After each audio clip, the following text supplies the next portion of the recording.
quando se trata da questão de corpos celestes alienígenas que podem abrigar formas de vida extraterrestres, um satélite em particular repetidamente se torna o foco da atenção científica: a Lua de Júpiter, Europa. Hoje vamos descobrir por que vários especialistas consideram provável que um dia encontremos lá as primeiras formas de vida extraterrestres da história e o que caracteriza a companheira constante de Júpiter. Quer aprender mais sobre os corpos celestes mais fascinantes e descobertas revolucionárias do espaço? Então não deixe de inscrever-se no The Simple Space e clique no sininho para nunca mais perder um de nossos vídeos. Sinta-se à vontade para nos mostrar que gosta dos tópicos de nossas postagens com seu like.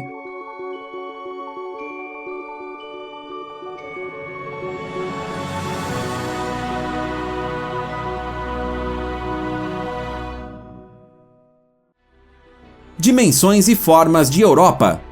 À primeira vista, parece que um corpo celeste não poderia ser mais hostil à vida que a lua gelada Europa. A superfície da companheira constante de Júpiter é coberta não apenas por uma espessa crosta de gelo, mas também por temperaturas congelantes. O termômetro no satélite não passa dos menos 150 graus Celsius. Com diâmetro intrínseco de cerca de 3.120 km, Europa é o menor dos 4 grandes satélites de Júpiter, também conhecidos como luas galileanas. Como o nome sugere, ninguém menos que o estudioso italiano Galileu Galilei adicionou esses corpos celestes aos mapas estelares no início do século XVII. Como a segunda lua mais interna de Júpiter, Europa leva cerca de 3 dias e 14 minutos para orbitar completamente o maior membro do sistema planetário.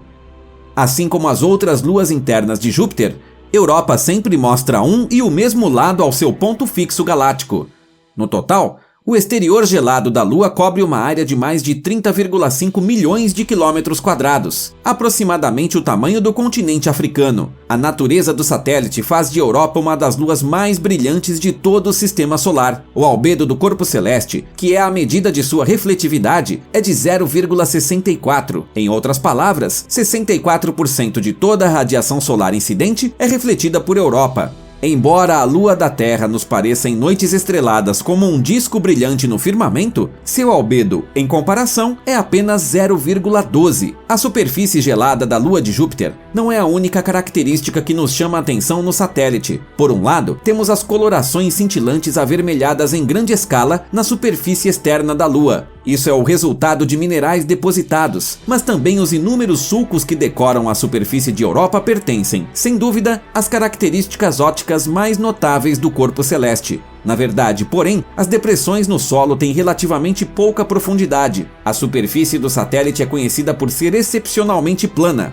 Os inúmeros sulcos e trincheiras que cruzam a lua de Júpiter são chamados lineae. A maior dessas fendas tem largura de cerca de 20 km. Como exatamente essa complexa rede de sulcos foi formada, ainda não foi totalmente desvendado. No entanto, é provável que as lineae tenham sido formadas por criovulcanismo ou erupções de geysers. A aparência de Europa é completa por objetos circulares e elípticos especiais chamados lenticulae, formações provavelmente criadas pelo aumento do gelo mais quente. Particularmente notável é o fato de a superfície de Europa ter apenas poucas crateras de impacto, de dimensões relativamente pequenas. Até agora, pesquisadores conseguiram localizar apenas 41 locais de impacto na superfície externa do corpo celeste. O maior de todos conhecidos, a cratera Taliesin, tem cerca de 50 km de diâmetro. A baixa densidade de crateras na Europa sugere que a superfície da Lua se renova regularmente no curso de processos naturais, ou ainda é geologicamente muito jovem.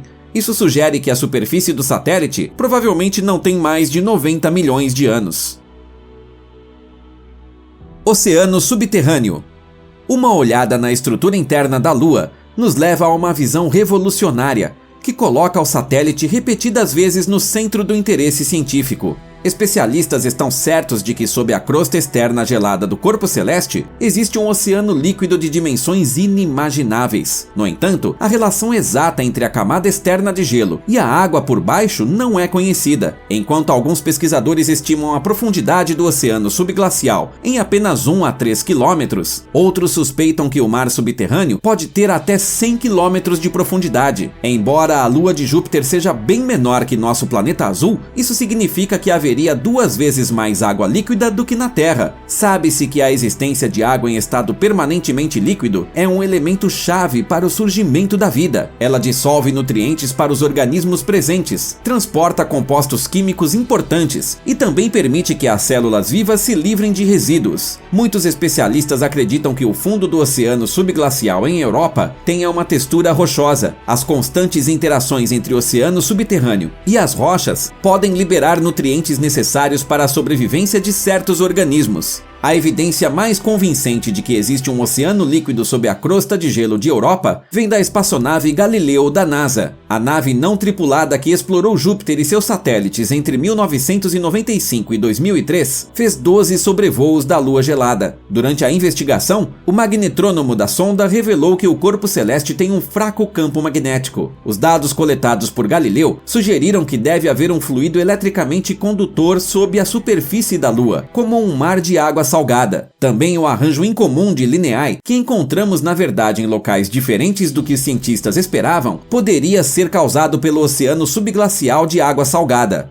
A vida em Europa é possível? Como a Lua gelada, segundo nosso conhecimento, abriga um gigantesco oceano, surge a questão: é possível que o satélite também seja o lar de seres vivos? Cientistas concordam que, além da persistência da água líquida, uma série de outros elementos químicos essenciais são necessários para pavimentar o caminho ao desenvolvimento da vida, que incluem carbono, nitrogênio, hidrogênio, oxigênio e fósforo. De fato, a maioria dos especialistas acredita que é possível que esses elementos estivessem presentes em Europa quando ela foi formada. Além disso, a sonda Galileu foi capaz de detectar silicatos em camadas na superfície do satélite. Assim, a suposição de que foram trazidos por um míssil galáctico na Lua é óbvia. Esta descoberta é de enorme importância para os pesquisadores, pois os objetos em questão geralmente contêm compostos orgânicos, que também são conhecidos como os componentes essenciais à vida. Os elementos químicos básicos, que possibilitam o surgimento de seres vivos, podem ser encontrados tanto na camada de gelo de Europa, quanto no oceano subterrâneo. O chamado aquecimento de maré poderia, assim, alimentar um processo no qual água e nutrientes são colocados em circulação constante. A fim de explorar a questão da possível existência de vida em Europa, é, portanto, essencial analisar detalhadamente a composição química exata do corpo celeste como parte de futuras missões experimentais. A base é que os seres vivos obtêm energia de seu ambiente natural por meio de reações químicas, e sabe-se bem que todas as formas de vida requerem energia para se manterem funcionais. Mas onde os seres vivos que poderíamos encontrar em Europa obteriam a energia de que precisam? Afinal, a Lua está tão longe do Sol que esse processo não pode ocorrer pela fotossíntese. Logo, provavelmente, o motor da vida em Europa seria alimentado por outras reações químicas. Entretanto, a superfície de Europa é exposta à radiação constante de Júpiter. Para a vida na superfície,